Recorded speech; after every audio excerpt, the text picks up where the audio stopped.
Super Player Company apresenta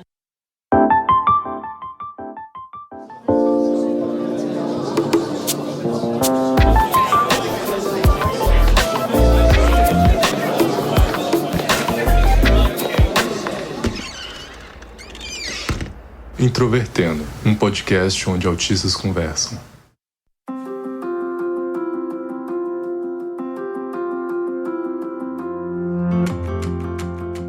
Um olá para você que escuta o podcast Introvertendo, que há mais de 2 anos é o principal podcast sobre autismo do Brasil. Meu nome é Thiago Abreu, sou jornalista, host deste podcast. Estou aqui com vocês em todo esse tempo falando sobre autismo e outros temas. E hoje, para quem nos acompanha desde o início, sabe que a gente vai voltar às nossas origens. Olá, eu sou o Gaivota e existem 3.000 tipos de batatas no mundo, do quais uma gaivota em média só come um, que é a batata inglesa. E aí, pessoal, eu sou o Paulo Alarcon e você deve estar sentindo um déjà vu. Com certeza. Esse episódio, na verdade, era para ter muito mais gente, mas nesse contexto de pandemia, a quantidade de pessoas disponíveis para as gravações está um pouco menor, a gente está se desdobrando, mas enfim, esse episódio é de certa forma um presente para você que já conheceu o nosso podcast há muito tempo, provavelmente ouviu o nosso episódio de estreia chamado Diagnóstico de Síndrome de Asperger, ficou insatisfeita ou insatisfeito com a qualidade de áudio e aqui a gente vai falar sobre esse tema mais uma vez.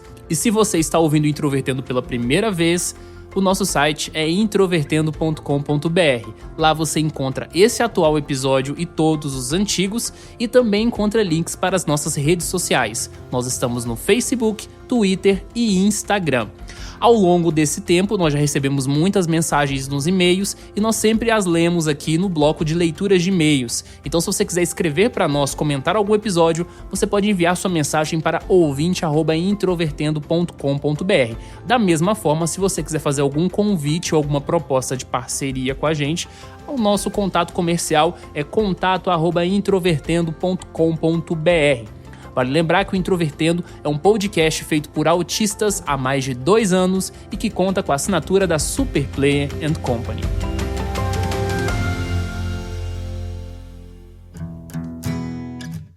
Quando lançamos o episódio Diagnóstico de Síndrome de Asperger em 2018, a gente via de um contexto bastante diferente dentro da comunidade do autismo e também com relação ao Introvertendo.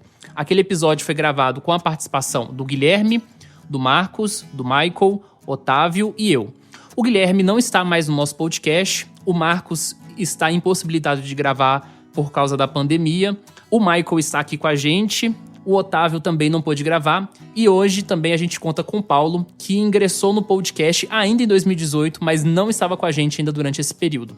A gente sabe que lá em 2013, o DSM-5 praticamente aboliu o termo síndrome de Asperger e o aglutinou junto com outros diagnósticos, aquela noção que a gente chama de transtorno do espectro do autismo. Mas por que falar de síndrome de Asperger? A síndrome de Asperger é um diagnóstico que, de certa forma, marcou a comunidade. Este diagnóstico vai entrar em desuso completamente em 2022, ou seja, daqui a 2 anos, quando a gente tiver oficialmente em mãos o CID-11, mas é interessante a gente falar sobre esse diagnóstico que historicamente marcou as nossas vidas, certamente, e que também, se não fosse por ele, provavelmente a gente não teria esse podcast. Acerca do quão marcante é o termo síndrome de Asperger, até hoje eu não consigo lidar bem com nenhum substituto que tentaram propor, não só para síndrome de Asperger, mas como espectro autista em geral, nessa aglutinação toda que teve. Até ainda é o menos pior deles. Pelo menos não faz parecer que, de repente, o autismo virou uma classe de RPG que nem os outros. E o diagnóstico de síndrome de Asperger, ele é tão marcante que existem profissionais da área de psiquiatria, principalmente, que ainda continuam usando ele, enquanto não for unificado junto com o CID, igual foi comentado num dos episódios passados. Esse é o caso, inclusive, da minha psiquiatra, que não gosta muito de ver a síndrome de Asperger junto com o autismo, porque ela considera que os casos são muito distintos. Sim, nós falamos no episódio 95, os 3 graus do autismo, que isso é uma discussão muito grande dentro da comunidade. Inclusive, no ano que nós gravamos o episódio original, estava tendo uma discussão relacionada ao Hans Asperger e o nazismo, que até hoje ainda é uma discussão muito nebulosa, ainda tem muitos pontos diferentes a serem abordados, mas no geral a síndrome de Asperger foi responsável por criar, em certa medida, uma subcultura dentro da comunidade do autismo. O autismo, a partir do surgimento desse diagnóstico e a definição dele na década de 90, permitiu que o autismo não fosse observado somente pela categoria médica e que todo esse viés cultural e de relações sociais em torno do autismo se manifestassem graças às pessoas diagnosticadas com essa síndrome. Foi na década de 2000, então, que a gente teve os primeiros fóruns sobre síndrome de Asperger, e aí, né, graças a isso, a gente teve várias produções culturais, filmes, séries, enfim. Os autistas começaram a ganhar espaço, junto também com a explosão da chamada cultura nerd também, que de alguma forma ou outra, enfim, acabou se cruzando com a questão do autismo. Mas, lá no episódio original de 2018, naquela conversa super despretensiosa, dentro de uma sala gigante, cheia de eco, né, com áudio super zoado, mil desculpas a vocês que ouviram o nosso episódio original e ficaram frustrados, mas nós falamos sobre uma questão muito importante ali, que foram os pontos positivos e pontos negativos da síndrome de Asperger. Então, vamos começar novamente. Quais são os pontos negativos? Tem vários pontos negativos e, no caso específico do Asperger, eles são muito ligados a relacionamento interpessoal e comunicação, né? Então, se trata muito de dificuldade para interagir com as pessoas, para entender a linguagem não verbal e as regras sociais, até como já foi discutido em episódios passados. Na verdade, são esses pontos aí, em conjunto com outras comorbidades que com alguma frequência vêm, como toques, depressão e fobia social no meio, que em conjunto aí formam os pontos fracos do Asperger. Com certeza. Nós ficamos aí 2 anos falando sobre pontos positivos e negativos, e quando a gente fala sobre autismo e especificamente sobre síndrome de Asperger, o ponto mais fundamental em termos de dificuldades são exatamente nas interações sociais. E ao falar sobre interações sociais, a gente também tem uma questão fundamental aí, que é criar e manter amizades. Então eu acho que talvez seja esse um dos pontos que levem mais prováveis autistas aos profissionais, né? Essa dificuldade de ter pessoas não só criando relações, mas também mantendo-as na vida. Mas ao longo dessa história também a gente tentou sempre trazer uma visão mais positiva sobre o autismo, até porque chega de tragédia na vida, né? A gente passa, às vezes, a vida inteira passando por problemas, aí vai sempre focar nos problemas também, ninguém aguenta. Então, vamos falar agora sobre os pontos positivos de ter síndrome de Asperger. Eu vou agora fazer uma categorização de todos os pontos positivos. Primeiro ponto positivo. Não tem ponto positivo. Fim da categorização dos pontos positivos. Obrigado por ver esse episódio. Agora falando sério, é irônico que geralmente se tratando de pontos positivos é bem difícil para uma pessoa conseguir analisar isso nela mesma. Então, pelo menos no meu caso, geralmente o que acabam me apontando como pontos positivos dentro da síndrome acabam sendo coisas que outras pessoas observam, porque geralmente você tem uma certa dificuldade em fazer uma análise positiva de você mesmo, mas principalmente pela dedicação que vem do hiperfoco, é algo que geralmente as pessoas apontam como algo positivo, porque dificilmente você vai ver uma pessoa dentro da síndrome fazer algo que ela tá interessada e não fazer isso dando o melhor dela. Tipo, é realmente algo muito raro, e você vê que geralmente é algo bastante apreciado pelas outras pessoas, porque uma vez que você vê isso, automaticamente você tem uma confiança maior nessa pessoa, porque vamos dizer que principalmente hoje em dia é bem difícil você encontrar pessoas aí que vão pegar, começar a fazer algo e não só levar isso a sério, como levar em frente, demonstrar real interesse naquilo que elas estão fazendo. Então, eu diria que, meio que até ironicamente, o hiperfoco é talvez de longe uma das melhores coisas do autismo, porque uma vez que você começa a fazer uma coisa, você vai terminar. Sim, eu particularmente observo que quando se trata de autismo, tem várias questões que são uma faca de 2 gumes, digamos assim. Dependendo da sua ótica, você pode ver aquilo como algo positivo como negativo, ou há uma ambivalência? Por exemplo, a própria questão do hiperfoco, eu vejo que há uma validade muito grande para muita gente, inclusive eu, mas eu percebo também que tem gente que não se beneficia do hiperfoco, e o hiperfoco acaba atrapalhando em outro aspecto. Da mesma forma, a questão, por exemplo, da dificuldade de interação social, em tempos de pandemia, pode ajudar em alguns contextos a ponto da pessoa, enfim, não sentir toda aquela necessidade de sair de casa. Mas ter habilidades sociais é algo desejável em sociedade de qualquer forma. Então, essa questão de ver também pontos positivos e negativos no autismo depende muito da ótica que você utiliza para você analisar esse transtorno, né? Esse diagnóstico, essa condição. Tudo se trata de você pegar suas características e tentar extrair o melhor delas, né? É realmente um ponto positivo o hiperfoco, se bem utilizado, mas existem situações onde esse hiperfoco também pode se tornar uma grande fraqueza, principalmente se uma pessoa criar um hiperfoco em algo que não seja útil para ninguém. É interessante que, nesse sentido, as produções culturais se beneficiam bastante disso, né? Elas gostam muito desse padrão de personagem que não tenha muitas habilidades sociais, mas que ao mesmo tempo se sai bem em questões mais intelectuais. Se a gente parar pra pensar a quantidade de séries e filmes, por exemplo, livros, que já trouxeram personagens enigmáticos. Então o arquétipo do Asperger, de certa forma, ele é muito sedutor, ele é muito atrativo nesse sentido. É uma pena que na vida social, né, na vida real, realmente, a discriminação socialmente, os problemas de interação social, enfim, não mostrem tanto essa visão, né, que muitas vezes as produções culturais trazem desses personagens. Na realidade a teoria é outra, né? Para começo de conversa, apesar de existirem essas habilidades, elas nunca são tão extremadas como acontecem nas produções culturais, né? Só para sumarizar essa parte dos pontos negativos e pontos positivos, acho que dá para resumir tudo com o fato de que o Asperger é basicamente uma versão light do gato de Schrödinger. É bom, é ruim, vai depender do bom humor do dia. Caramba, achei impressionante isso. Nunca tinha parado pra pensar. Tudo pode ser usado como uma referência ao princípio da incerteza se você desossar o princípio da incerteza e estripar ele do seu sentido original bastante.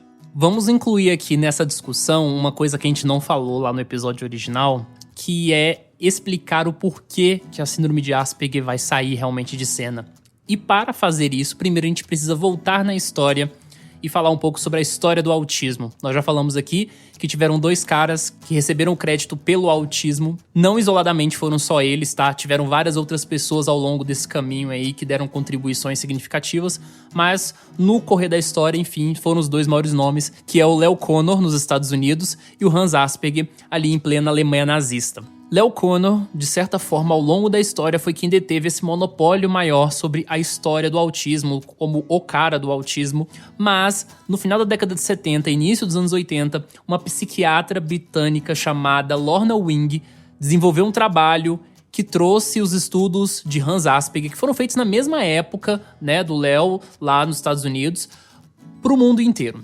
E ao longo da história sempre ficou convencionado de que o Leo Kanner sempre trabalhou os autistas, né, que seriam chamado autismo clássico, esse autismo infantil, autismo de dificuldades mais significativas, e o Hans Asperger trabalharia um tipo de autismo mais leve, mais simplificado. Existem controvérsias sobre isso, tem gente que diz que o Hans Asperger trabalhou com autistas de graus mais significativos, mas pelo contexto da Alemanha nazista era muito difícil ele escrever sobre eles nos seus trabalhos, ele acabou focando nos casos mais fáceis. Mas de qualquer forma, a Lorna Wing enxergava a semelhança entre os dois e ela propôs que o autismo era um espectro, de uma certa forma, isso ainda nos anos 80. Era muito difícil colocar essa ideia do espectro para andar, porque afinal os estudos sobre autismo ainda eram muito engatinhados na época, então várias coisas ocorreram entre esses processos, que foi o surgimento do diagnóstico de síndrome de Asperger, que entrou oficialmente no CID-10 e no DSM-4 de 1994. Aí, rapaz, começou a ter um crescimento nessa questão do autismo de uma forma geral.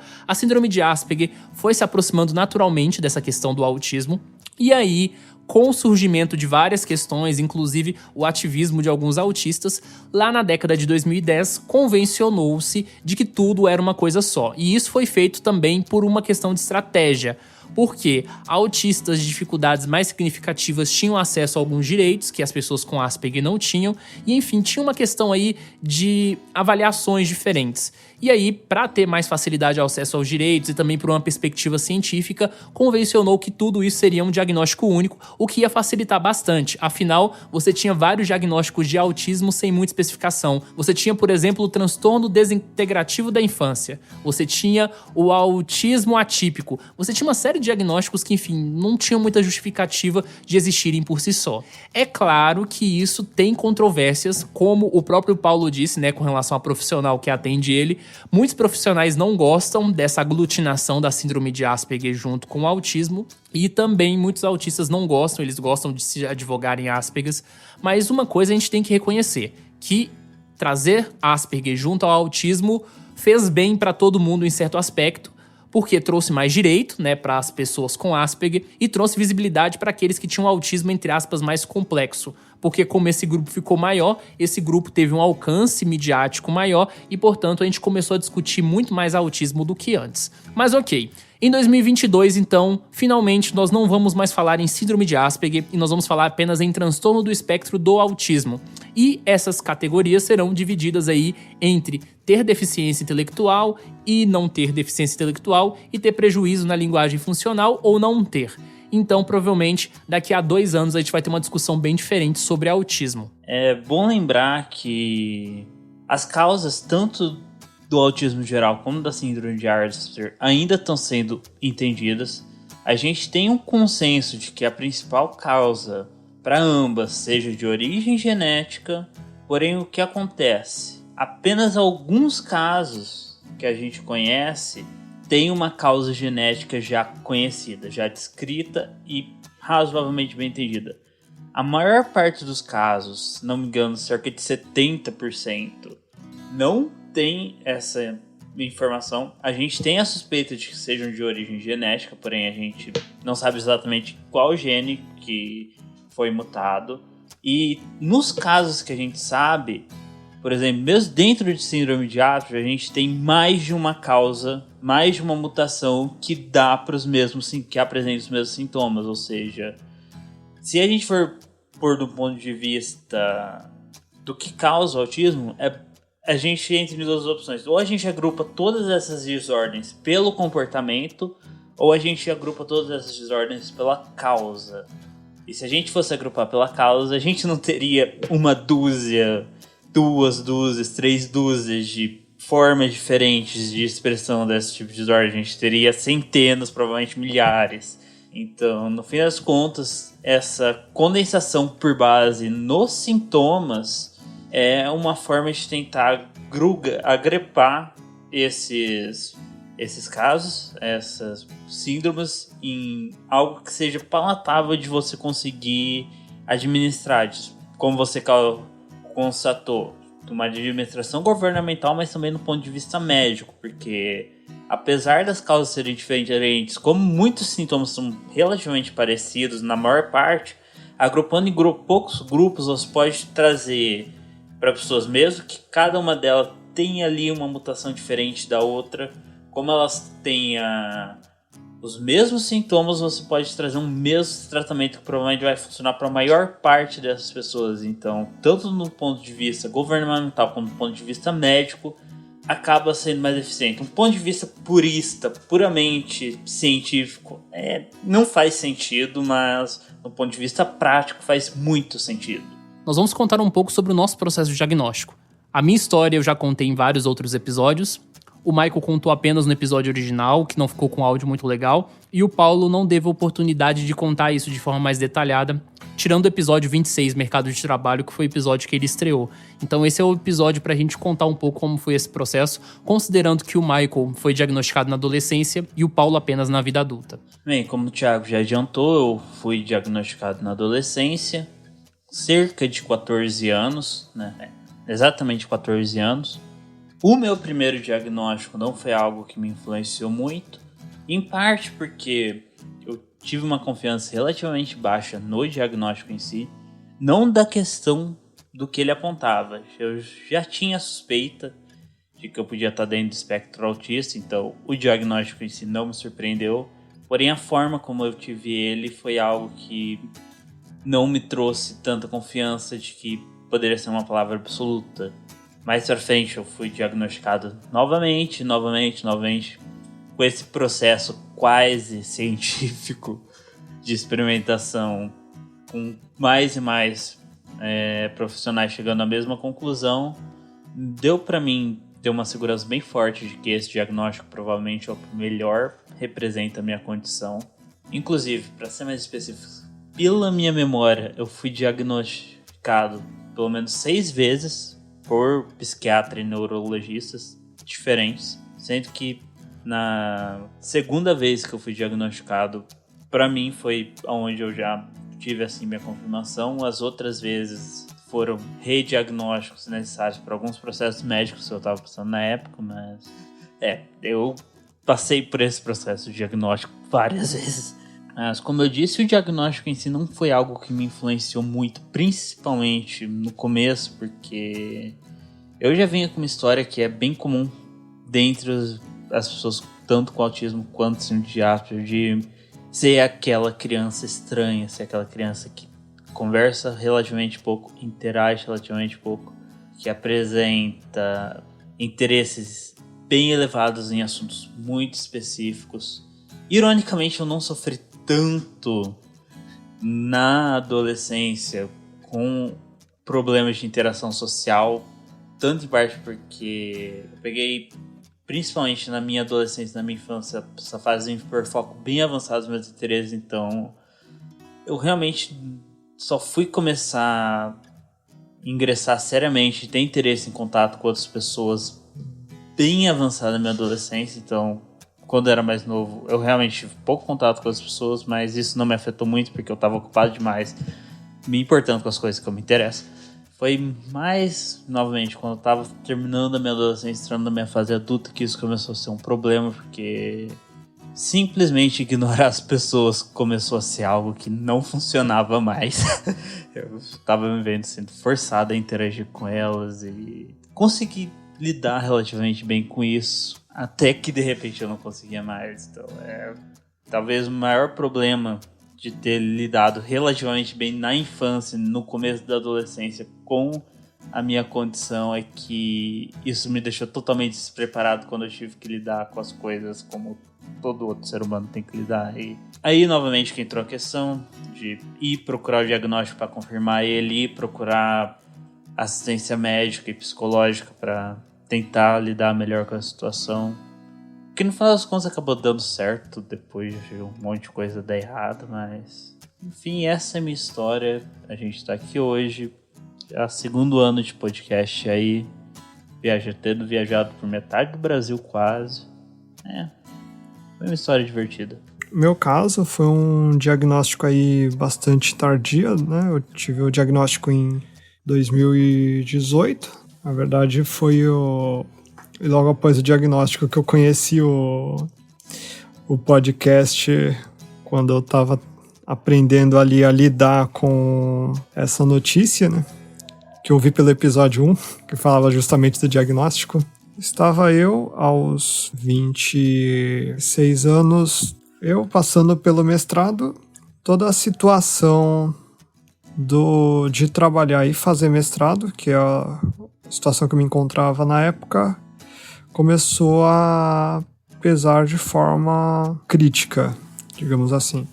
Comecei a ter meltdowns constantes. Nessa época, a Bela, minha noiva, começou a falar para eu ir procurar ajuda psicológica, psiquiátrica. Só que na época, como o plano de saúde não permitia que eu fosse direto no psicólogo, eu acabei postergando essa busca aí até o ano seguinte. E uma das razões que eu posterguei também era porque eu tinha muita coisa para fazer e pouco tempo disponível e tinha um prazo apertado para terminar o curso. Ali uma flag na Bela ligou quando ela trabalhava no RH e entrevistou um candidato também com síndrome de Asperger que agia de forma muito parecida comigo, principalmente por não olhar nos olhos. Então ali ela já levantou essa possibilidade. 2018 até como um objetivo pessoal de crescer na carreira, e vendo que eu estava estagnado mesmo conseguindo uma titulação importante para o meu currículo, eu marquei consulta com 2 psiquiatras, né, diferentes, em dias diferentes, e a ideia era ver o que eles iam dar de diagnóstico. Eu não contei sobre a possibilidade desse Asperger, eu queria que eles tivessem um diagnóstico sem viés algum. Eu fui na primeira consulta, né, com a psiquiatra que atualmente me atende. Eu contei todo o meu histórico, né, principalmente a situação que tinha me levado a procurar ajuda e, bom, aí ela começou a fazer as perguntas ali. Foi uma consulta bem longa ali, deve ter tido lá pelo menos uns 40 minutos. Eu fui sozinho, embora ela depois falou que preferia que alguém da minha família tivesse ido comigo. E aí ela levantou esse diagnóstico de que o meu caso batia com a síndrome de Asperger. Alguns dias depois fui no segundo psiquiatra, porém o diagnóstico fazia muito menos sentido, sendo algo do tipo um caso de toque misturado com timidez. Aí eu voltei na segunda consulta com a primeira psiquiatra. Dessa vez eu fui com a Bela, até porque meus pais moram longe de onde eu moro, né? Então não podia levar eles. Eu tentei convencer eles várias vezes a irem comigo em uma das consultas, mas eles nunca tiveram a oportunidade de ir. E a Bela contou todos os detalhes sobre as coisas que eu fazia, a forma como eu agia, e aí a psiquiatra realmente bateu o martelo que meu caso batia muito com síndrome de Asperger, e eu tenho esse diagnóstico e comecei o tratamento. Voltando um pouco no tempo, no início da minha vida eu já dava sinais de que era no mínimo uma pessoa estranha. Já tive parentes distantes que levantaram a possibilidade de eu ser autista, mas isso tinha sido descartado pelo pediatra, até porque década de 90 a síndrome de Asperger mesmo ainda não tinha ou tinha recém virado um diagnóstico propriamente dito, e claramente meu caso não bate com o autismo clássico. O segundo momento que levantei essa questão foi por me identificar bastante com o Sheldon do Big Bang Theory, que foi a primeira vez que eu vi uma análise falando que ele era um caso de síndrome de Asperger, e nesse momento eu levantei um pouco essa possibilidade, mas deixei um hold. E foi basicamente essa minha saga. Pra finalizar, eu vou lançar aquela pergunta bem clichê, né, que todo mundo pergunta, mas que é sempre muito importante. O que mudou na vida de vocês depois do diagnóstico? Alguma coisa mudou pra melhor? Pra mim, teve melhorias. Um ponto bom de saber qual que é o problema que tem com você é que você sabe como atacar. E no meu caso, o tratamento da síndrome de Asperger, para começo de conversa, reduziu bastante as situações de meltdown. Além disso, aí com a terapia, também já tenho feito um trabalho aí para reduzir aqueles pontos negativos que a gente falou no começo do episódio. Então, a questão do relacionamento interpessoal e da comunicação, eu tenho feito um trabalho para tentar reduzir esses pontos fracos de forma que eles não me ofusquem na vida. E são coisas que inevitavelmente atrapalham no ambiente de trabalho, né? No meu caso, é um pouco difícil afirmar, mas eu posso dizer com tanto de certeza que o diagnóstico mudou bem pouco da minha vida. Parte porque, pra mim, pessoalmente, a única coisa que ele trouxe foi a confirmação de uma suspeita. E exatamente o que era aquilo, porque eu sabia que tinha algo diferente comigo, eu tinha ideia do que podia ser, eu só não sabia exatamente o que era. Porém, como isso nunca foi algo que realmente... Não foi uma pessoa que... Puta que pariu, porque eu sou diferente dos outros. Isso não foi algo que realmente... Nossa, me mudou o meu paradigma sobre eu mesmo. Eu era o mesmo antes disso, eu continuo sendo eu mesmo agora. E, por outro lado, também não mudou porque... Realmente, as pessoas à minha volta, pelo menos as que eu conhecia antes do diagnóstico, continuaram bastante alheias do diagnóstico. Não mudou a forma como elas interagem comigo, como elas me veem novamente. Seja pelo caso de total ignorância, seja pelo caso de elas já sabiam mais ou menos o que estava acontecendo, o diagnóstico só deu um nome para isso. Então, eu acho que é uma surpresa que, geralmente, quando você pensa no diagnóstico clínico, principalmente quando você tem um termo fórmico por trás disso, como autismo, você pensa que isso vai trazer uma mudança gigantesca na sua vida, quando às vezes não vai. Às vezes você vai continuar vivendo sua vida do mesmo jeito que você sempre viveu ela. Talvez vai trazer uma mudança, sim, num ponto positivo, como foi o caso do Paulo, no qual você vai ter um entendimento melhor do que você está passando. As pessoas à sua volta, principalmente, vão ter um entendimento melhor do que você está passando. É algo interessante de pensar, algo que eu vejo que muitas vezes, principalmente pais, têm muito esse medo. Nossa, se meu filho tiver autismo, se meu filho tiver síndrome de Asperger, se meu filho tiver isso, se ele tiver aquilo. Seu filho tem isso. Beleza, grande coisa, ele continua sendo seu filho, ele continua sendo metade do seu DNA. Acho que é isso. Quando a gente pega um diagnóstico, a princípio ele é um papel em que está escrito ali termos, né, como síndrome de Asperger e autismo, e isso é nada mais que palavras, embora significam um conjunto de características que estão relacionadas a você. O importante é o que você faz com isso, a quantidade de serviços que você vai procurar, a forma como você vai se portar na vida social, então tudo isso acaba influenciando de uma forma ou outra. Mas lembre-se, tá? Se você estiver na angústia de saber se você é autista ou não, e se você acha que isso vai ser algo mais ruim na sua vida, lembre-se que se você for autista, você viveu a vida inteira com isso com você não morreu e, de certa forma, você não é menos gente por causa disso. Ao longo desses 2 anos de Introvertendo, o tipo de mensagem mais comum que nós recebemos nas redes sociais e também nos e-mails foram de pessoas nesse processo diagnóstico. Nós já falamos sobre isso várias vezes, tanto lá no episódio 1, quanto no episódio 53, a saga do diagnóstico. Nós queremos reforçar a importância de procurar um profissional.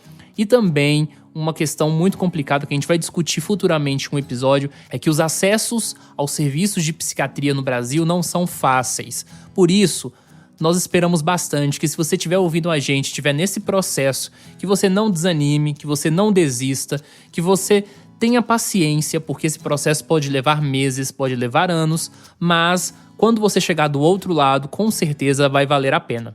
Se você quiser mandar uma mensagem pra gente, pode escrever para ouvinte@introvertendo.com.br, faça o seu relato que nós leremos aqui no Introvertendo. Bem, eu agradeço a todos que vieram ver esse episódio hoje. É um prazer estar com vocês aqui de vez em quando, falando um pouco, distraindo, conversando. Espero que vocês também se distraiam. Agora, se vocês me permitem, eu vou ter uma conversa séria com o Thiago, pois quando ele falou, vamos regravar o primeiro episódio do Introvertendo, eu me preparei com um documento de 80 páginas sobre a história das galinhas. E, obviamente, a gente não falou sobre nada de galinhas aqui hoje. Então, por favor, me deem licença. Olá, pessoal! Depois de algum tempo, nós estamos voltando aqui com o nosso bloco de leituras de e-mails. E o nosso primeiro e-mail é do Vitor Rodrigues, que participou do nosso episódio 78, Autistas na Comunicação, e ele vem comentar o nosso episódio de número 85, Janeiro Branco. Ele diz o seguinte: Olá, Thiago e amigos do Introvertendo. Queria parabenizá-los pelo episódio 85 sobre o Janeiro Branco, sobre saúde mental no autismo. Ao ouvir o episódio, me lembrei de um episódio do final do ano passado, quando tive uma forte crise de ansiedade por conta da pressão que enfrentei durante o processo do meu TCC na faculdade, e tudo começou depois que tive um enfrentamento com um professor do meu curso que fez uma acusação de que teria feito plágio em uma atividade, o que me deixou desorientado. Porém, 2 dias depois, quando o meu quadro estava se estabilizando, tive uma surpresa nada agradável quando a minha nuca do pescoço travou e sequer conseguia mexer com a minha cabeça. Foi uma sensação muito horrível e ao mesmo tempo estressante, tanto que quando fui com meus pais procurar atendimento médico, estava com a pressão um pouco alterada. Não bastasse estar naquele estado, ainda tive que suportar a falta de acolhimento dos funcionários da unidade, que poucos se importavam comigo. Passado isso, tomei soro e melhorei. Foi a primeira vez que passei por uma situação desse tipo, nem mesmo na época do Enem tinha passado por um momento delicado como esse. As instituições deveriam trabalhar mais a saúde mental de nós estudantes, sobretudo nós autistas no ambiente universitário, para que os mesmos não venham a enfrentar problemas dessa natureza na sua vida. Obrigado, Vitor, pelo seu e-mail. Realmente é uma questão bastante complicada, porque há uma quantidade de estudantes significativa, os estudantes são diferentes por si só, as universidades têm recursos limitados, é realmente complicado, e tem também a própria questão do conhecimento acerca do autismo, que não é muito significativa. Muito obrigado pelo seu e-mail. E o nosso segundo e último e-mail é da Ângela Freitas. Ela diz o seguinte: Olá, gosto muito do Introvertendo por conta da qualidade do conteúdo. E agora, com a adesão do William Timura à equipe, passei a gostar mais ainda. Porém, entre um episódio e outro, há algumas coisas que me incomodam. A principal dela diz respeito a até que ponto vocês deixam de desmistificar o autismo e passam a banalizar a condição. Em alguns momentos, até parece que vocês estão falando sobre outras condições em vez de autismo, e ela coloca entre parênteses Asperger. Dos episódios que eu ouvi, que não foram poucos, risos, muitos dos relatos de infância do Thiago parecem muito mais próximos de um quadro de mutismo seletivo, tanto é que eles parecem contrastar bastante com os relatos da Yara, da Thaís, do William e do Michael, que realmente trazem características bem marcantes do autismo/Asperger. Até por isso acredito que a inclusão do Timur à equipe foi muito importante, porque não há dúvidas que o William fala sobre autismo/Asperger e o trabalho dele é muito importante para conscientizar inúmeras pessoas no YouTube. Outro ponto é o diagnóstico da Mariana, que me parece controverso. É bastante inusitado que uma pessoa se descubra autista, ainda que o grau seja leve, após conhecer outra pessoa autista ou outras pessoas autistas com a qual ou com as quais não possui laço sanguíneo. Em pessoas da mesma família seria extremamente comum por causa do fator genético. Então, se eu puder dar alguma sugestão de conteúdo, gostaria de um episódio no qual a Mariana conta sobre o diagnóstico dela. Assim, quem sabe a minha estranheza em relação a isto, que talvez seja a de outras pessoas também, caia por terra. E é claro, sugerir episódios abrangendo o ponto de vista de vocês/relatos sobre as características do autismo. Não vi, por exemplo, vocês falando muito sobre estereotipias, hipossensibilidade, seletividade alimentar, dificuldade de adaptação a mudanças de rotina e etc. Gostaria de dizer que gosto muito dos episódios em que vocês trazem convidados. Adorei, por exemplo, o episódio com o Victor Mendonça, porque acompanho o mundo Asperger, agora o mundo autista, praticamente desde o início do canal. E gosto muito também dos 2 episódios com a participação da Andrea Werner. Então, quero realmente parabenizá-los por isso. Sem dúvidas, a iniciativa do Introvertendo é maravilhosa, mas deixo a dica para que vocês tomem mais cuidado com esta questão de acabar banalizando o autismo e, infelizmente, até mesmo reforçando o estereótipo do Asperger como o transtorno da moda, em vez de conscientizar sobre a condição. Se atenta a este ponto para que não percam credibilidade entre os ouvintes e o podcast cresça cada vez mais. Sinceramente, Ângela. Ângela, muito obrigado pelo seu e-mail. É um e-mail longo, é difícil responder todas as coisas, mas eu vou tentar aqui me atentar. E se faltar alguma coisa, você reforça, tá? Sobre a questão, primeiro, que é a mais fácil de responder, que é sobre os episódios, né, relacionados a características do autismo, é algo que nós estamos fazendo aos poucos. Hipersensibilidade nós já falamos no episódio 22, tá? Mas nós vamos falar de novo porque nós não abordamos hipossensibilidade nele. Seletividade alimentar realmente nós não falamos ainda, nós vamos falar. Dificuldade de adaptação a mudanças de rotina foi um episódio que já tá gravado, ele vai ser lançado em breve, daqui a algumas semanas, então você já acertou aí. Estereotipias é um tema que a gente vai abordar futuramente, a gente só não falou sobre isso porque há muita controvérsia quando a gente discute esse tema, muita emoção envolvida, então a gente tem que ter muito cuidado. E legal você ter falado da participação do Victor Mendonça, porque o Victor Mendonça agora é parceiro nosso, então o episódio 102, que vai sair em breve, é o primeiro episódio com a participação mais frequente dele em alguns episódios. Quando você fala de desmitificar o autismo e passar a banalizar a condição, é muito difícil entender o que realmente você quer dizer, eu não consegui entender, porque quando você fala, às vezes, você está falando de outras condições. Bom, muitos integrantes têm comorbidades, né? Essas comorbidades vêm com CID. A gente não consegue falar exclusivamente sobre o autismo o tempo todo, embora a gente tenha um cuidado de não entrar em territórios que, enfim, a gente não tenha contato, né, com muita frequência. Sobre essa questão do diagnóstico dos integrantes e com relação a coisas ditas, eu não vou ficar me alongando, me justificando, tá? Porque existem várias questões envolvidas nisso, eu acho que é um pouco difícil debater isso, pode virar até um assunto para outro episódio, mas eu só quero reforçar a seguinte linha de raciocínio, tá? Nós somos um podcast que tem como pretensão reunir autistas numa conversa. Ok. Para você reunir autistas numa conversa, você pode trabalhar em certos critérios. O primeiro é você chamar gente que se identifica como autista de forma aberta. Qual o risco disso? Você chamar pessoas que se afirmam como autista e não terem o diagnóstico de autismo. Isso é perigoso. Ok. E você tem como chamar pessoas que têm o diagnóstico de autismo. Beleza, isso é mais seguro. Mas isso é 100% seguro? Também não. Então eu entendo que tem gente que tem o diagnóstico de autismo, mas que talvez possa ter sido um diagnóstico errado. Quando a gente produz conteúdo, a gente tem que assumir alguns riscos. O Introvertendo foi estabelecido dentro de um contexto universitário, que é a Universidade Federal de Goiás, e as pessoas que faziam parte desse grupo terapêutico não foram todas diagnosticadas dentro da UFG. Então, assim, mesmo fora do contexto de produção cultural, como é o nosso do Introvertendo, até mesmo dentro de um consultório médico, com terapias em grupo, com pessoas que já têm um diagnóstico prévio, não significa que todos ali possam ser autistas. Então eu prefiro não entrar muito nessa discussão, porque isso realmente é uma questão complexa, eu acho que a gente tem que ter um cuidado e responsabilidade com isso sim.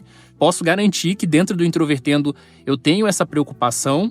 Talvez possa ter errado, talvez possa ter acertado em algum momento, mas definitivamente a gente tem um olhar sereno muito sobre isso e é algo que a gente sempre se preocupa e observa para dentro da comunidade. Mas enfim, isso é algo para a gente observar. Eu só quero reforçar que no YouTube nós lançamos um vídeo em março do ano passado, se não me falha a memória, chamado Mídia e Autismo, Responsabilidade dos Autistas.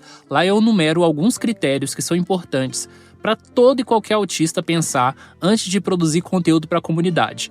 Não é uma tentativa de cagar regras sobre o comportamento, mas são algumas coisas importantes. E uma das coisas que eu falei é exatamente sobre o diagnóstico.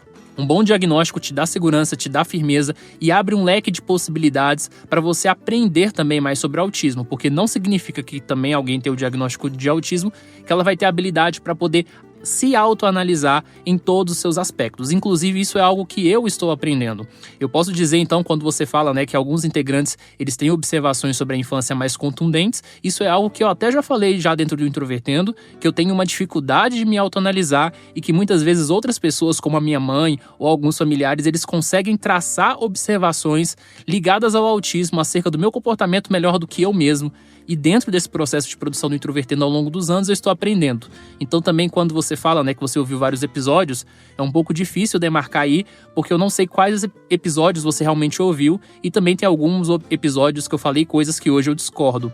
Agora, quando você fala da Mariana, você fez a sugestão dela falar sobre o diagnóstico dela, ela ia participar do episódio 101, diagnóstico de síndrome de Asperger, que é esse episódio aqui agora.